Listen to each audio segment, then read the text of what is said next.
What a difference a few years make. 4 years ago, President Trump was banned from all platforms, Twitter, Facebook, YouTube. Today, he has his own platform. He's back on all the others. And of course, he's President of the United States. 4 years ago, Democrat members of Congress sent a letter to telecommunication companies pressuring them to kick Fox and Newsmax off of a cable network. Today, both are still on. Both are doing fine. Fox has more viewers than MSNBC and CNN combined. 4 years ago, the White House was actively pressuring big tech to censor Americans.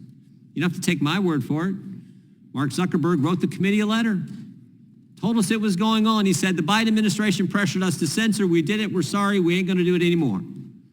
Today, they've changed their policies, got rid of the independent fact checkers, and actually embraced the First Amendment. Imagine that. And maybe the best example of what they were doing happened on the third day of the administration. Example we've highlighted many times in this committee in the last Congress. Third day of the Biden administration, there was an email sent from Clark Humphrey to Twitter. Email said, wanted to flag the below tweet, and we hope you can get moving on the process for having it removed ASAP. Take down this tweet as soon as possible. And who was the tweet by?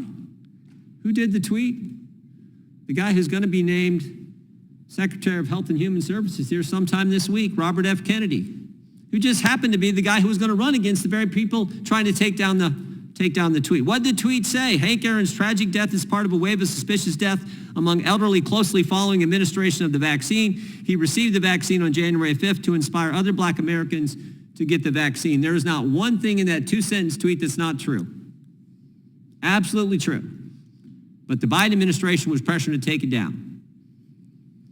That's when the term, actually it's Mr. Schellenberg's term, the censorship-industrial complex, that's what it is right there, front and center, and it's much broader than that. By the way, the guy who authored this tweet, who's going to be voted by the United States Senate to be the next Secretary of Health and Human Services, we had him as a witness in front of this committee 2 years ago. And when RFK Jr. came in to testify, Democrats made a motion to go to executive session, kick everyone out so that no one could hear what RFK Jr. was going to testify to in a hearing on censorship. You can't make this stuff up. 2 years ago, we learned that 51 former Intel officials lied to the country when they said the Hunter Biden laptop story had all the classic earmarks of a Russian information operation. Today, all 51 of those people have lost their security clearance. A few years ago, GARM, the misnamed Global Alliance for Responsible Media, was coordinating an effort with major advertisers to limit ads on conservative platforms and websites. Today, GARM is out of business.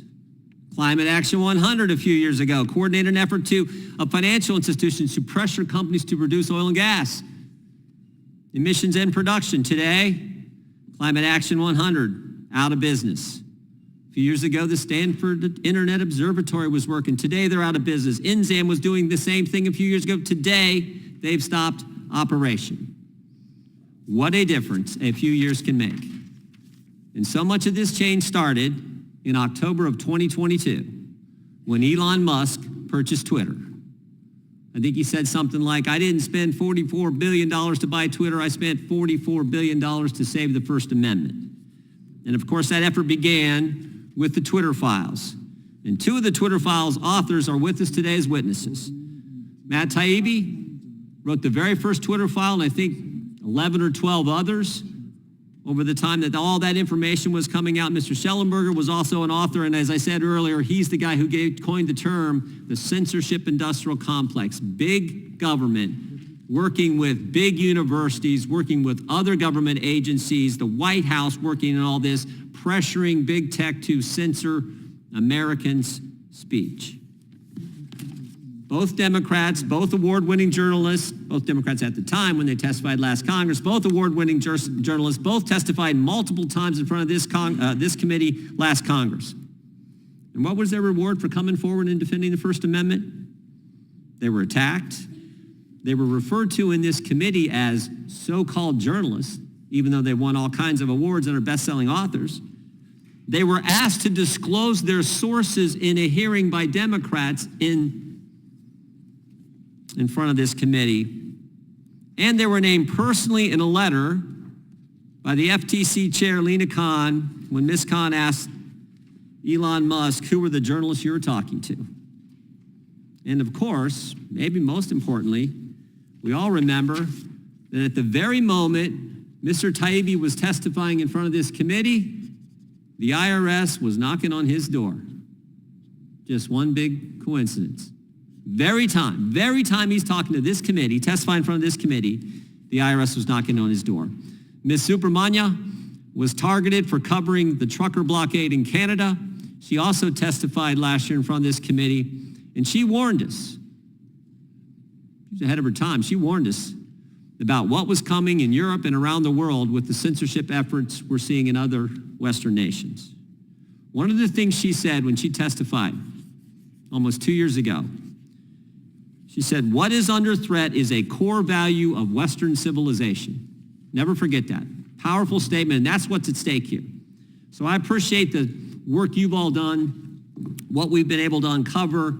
Appreciate the work of the president and Mr. Musk and what he's started with the Twitter files, and then what we were able to do with all these other platforms and the dramatic change we have seen. But I am nervous about what's happening in Europe because it's the Digital Services Act they are using to pressure tech companies to censor globally, which impacts Americans as well. And this is something the committee is going to look into as we move forward. But I want to thank you all for being here today. And with that, I would recognize the ranking member